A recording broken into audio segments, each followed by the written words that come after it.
Hey, so I wanted to touch on something today, and I know I'm doing it a little bit weird, but that right there, that's so important to me. That's my schedule. So let's talk about that for a second. So I have a non negotiable piece of my schedule, and I'm going to just tell you what my schedule is, and then I'm going to explain a couple other things. So there's one big thing that I follow, along with the one thing, which you can see kind of up there. I follow the 137, which is 1 day a week off, 3 days a month off, and 7 days a quarter off. Now, I have to switch mine up a little bit because we do take care of a little girl who is, uh, she's physically differently abled. So that has a lot to do with my schedule and how I do things. I'm also very particular about like mental health and like self-care and things like that. So this is how my schedule goes.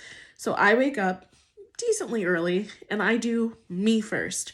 My husband's usually at the gym or he's at wrestling or whatever the case may be, and I wake up and I do my self-care first, which is my face wash, my teeth, my hot coffee, because I need hot coffee, and I do journaling and things like that. And then I go get her up and we watch our pivot shift ahead calls together, and then we head to the gym. And the time that we're getting to the gym is everybody's typical lead generation time. But guess what?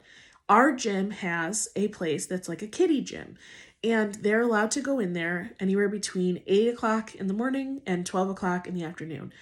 And for us, it just so happens to work better that if we get there at 8, by the time I'm done with my workout, which is anywhere between like an hour, hour and a half sometimes, we're able to come home. She gets to take a nap, and this child loves to take like 4.5 to 5 hour naps. I am so grateful for that. But that nap time is my time to get a bunch of business stuff done. So that's when I do my real estate, is when she's napping, right? And then from there, I can do whatever else I want in the day. But my non-negotiables are first thing I wake up and do my self-care first. Then I have to focus on her and what she needs. And then she gets to take a nap and I get to work on my business. And I know that there's so many agents who I tell that to and they're like, what do you mean you're not doing things in the normal 9 to 12 to call and blah, blah, blah, and all this other stuff? And I'm like, I'm just not, because it doesn't work for me. And I'm so glad that works for you, but it doesn't work for me and my business. And I let all of my clients know. And that's something that's like, you're going to learn about me. I'm very, very vulnerable and I'm very open and honest to my clients and everybody else. And all of my clients get a copy of my non-negotiable schedule, or I text them and tell them, hey, I'm in the middle of this. I'm not going to be able to answer. Just so you know, I will get back to you as soon as I possibly can. On Sundays, that's our family day. Our family comes together and usually we meet at Disney, or sometimes we used to meet at Universal, or we go to each coast because that's where our family lives.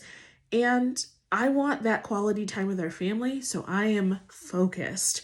So no, I'm not going to be able to answer your call or your text right away. It's probably going to be a couple hours before I do it. And like we say, like we like to say in real estate, there's no true real estate emergency. And if it's an emergency, you need to call the fire department because that means a house is on fire, right? I'm not the fire department. I can't do anything about it.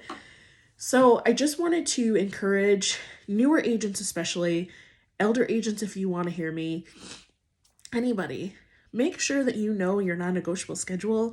Make sure you follow it for yourself and you're doing the things you need to do to keep your business going. Because if we don't keep our non-negotiable schedule, we're not keeping true to ourselves and we're not doing what's in our best interest. And again, I tell my clients this, and not one of them has ever said anything other than positive things about the fact that I don't do real estate 24/7. They know that my phone goes on focus time about 7:30 at night, so I can start getting her ready for bed, and I can start getting me ready for bed too. But I like to read her a book and brush her teeth and do all of these things, and I can't do that if I'm also on the phone with people about real estate, and it's not fair to her, and it's not fair to me, right? So like, none of my clients have ever had a problem with that. And I love that because they appreciate that. And they also know that if they, if I get an email after 6:30 at night, I sometimes don't get a chance to check it and I'll reply back as soon as I can in the morning, which is normally after 10 o'clock when she goes to take a nap. I'm home from the gym. My brain has processed the entire morning and I feel much better. it's okay to do that. And I just want to make sure that you know it's okay. So I just want to encourage you to understand that real estate does not need to be a 24/7 business. It needs to be what you need it to be. Go make your non-negotiable schedule. Go follow your 137, or if it's a 2, 5, 20, maybe not 20. If it's a 2, 5, 10, let's say that. Go do it. Go do whatever you need to do for your business to keep yourself going. And I'm proud of you. I'll talk to you soon.